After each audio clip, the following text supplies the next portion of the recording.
نحمده ونصلي على رسوله الكريم أما بعد فأعوذ بالله من الشيطان الرجيم بسم اللہ الرحمن الرحیم.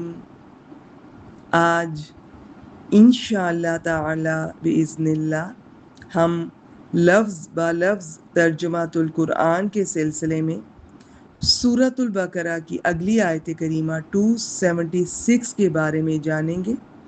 مختصر اور آسان آیت کریمہ ہے اور پچھلی آیت سے آپ کو اندازہ ہو چکا ہوگا کہ سود جیسا اہم ٹاپک سٹارٹ ہو چکا ہے. آئیے دیکھتے ہیں.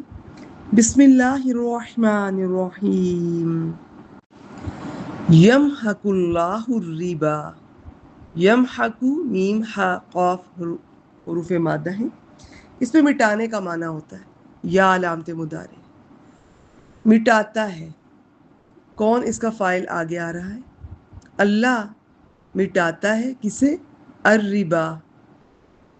اچھا آپ نے ایک بات نوٹ کی، جیسے میں اکثر آپ سے یہ خالی الف آتا ہے حمزۃ الوصل جسے کہتے ہیں، اور میں آپ سے بہت بار الحمدللہ یہ شیئر کر چکی ہوں کہ پیچھے سے ملا کر پڑھیں گے تو وہ لکھنے میں تو آتا ہے، پڑھنے میں نہیں آتا.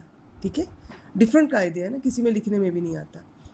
تو زیادہ کیا ہوتا ہے کہ پیچھے سے ملا کر پڑھیں تو پڑھنے میں نہیں آتا، اور الگ سے پڑھیں تو اس کے قاعدے ہوتے ہیں. اس کے تیسرے حرف کی حرکت دیکھتے ہیں، اس پر پیش ہے تو خالی الف پر پیش لگا دیں، باقی دونوں صورتوں میں زیر آئے گی. یہ صورت شاید پتہ نہیں میں نے آپ سے شیئر کی یا نہیں، کہ جب ہم نے جیسے کسی لفظ پر اس طرح لگا ہو تو اس کو ہمیشہ زبر کے ساتھ ہی پڑھتے ہیں. ایک بات. دوسرا پھر یہ جو کے لام کو لام تعریف کہتے ہیں، اس کو پڑھنا ہے یا نہیں پڑھنا ہے، اس کے بھی دو قاعدے ہیں. یہ عربی میں تقریباً آپ کہہ لیں کہ 28 حروف ہیں. بعض کہتے ہیں 29، بعض کہتے ہیں 28. وہ الف اور حمزہ کا وہ ہے ایشو، باقی تو سب کلیئر ہے. تو اس میں 14 کو وہ کہتے ہیں حروف شمسی، 14 باقی 14 کو کہتے ہیں حروف قمری. حروف قمری کا انہوں نے ایک فارمولا بنایا ہوتا ہے، حق کا خوف عجب غم ہے. یہ 14 حروف پر مشتمل انہوں نے ایک جملہ بنایا ہے.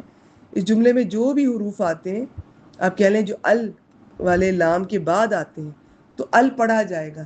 جیسے القمر، تو یہ خوف آ رہا ہے، یہ حق کا خوف عجب غم ہے میں شامل ہے، تو اس میں پڑھا جائے گا، باقیوں میں نہیں پڑھا جائے گا. اور ویسے بھی ان کی ایک نشانی، موٹی نشانی یہ ہوتی ہے کہ کے بعد جو ایک حرف ہوتا ہے نا پہلے والا، اس پہ وہ مشدد ہوتا ہے، تو اس میں لام نہیں پڑھنا ہوتا، ڈائریکٹ اس حرف کو پڑھنا ہوتا ہے. جیسے الشمس.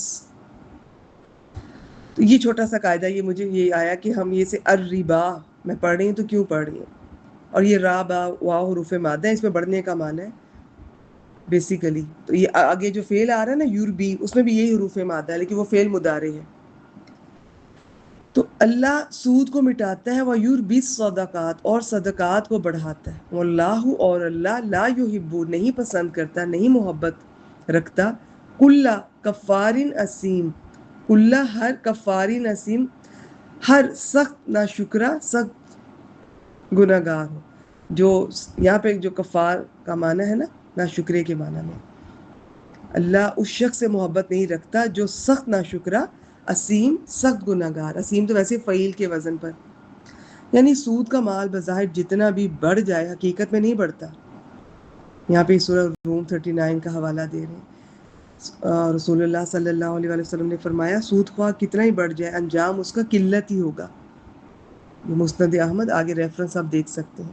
وجہ اس کی یہ ہے کہ اللہ تعالیٰ سودی مال میں خیر و برکت عطا نہیں فرماتا، چنانچہ سود خور پر دنیا بھی لعنت بھیجتی ہے اور آخرت میں بھی اسے وہ سزا ملے گی جو کسی دوسرے مجرم کو نہیں ملے گی.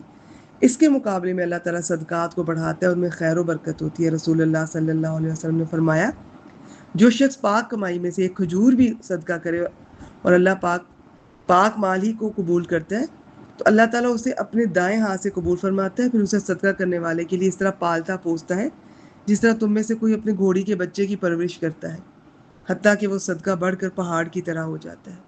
صحیح بخاری 1410، صحیح مسلم 1014، حضرت ابو ہریرہ راوی ہیں۔ اور آخر میں یعنی مالدار ہو کر محتاج کو قرض بھی نہ دے جب تک سود نہ رکھ لے، یہ نعمت کی سخت ناشکری ہے۔ تو اس سینس میں یہاں پر سخت ناشکرہ کہا گیا۔ آج کے لیے اتنا ہی، وآخر دعوانا الحمد للہ رب العالمین۔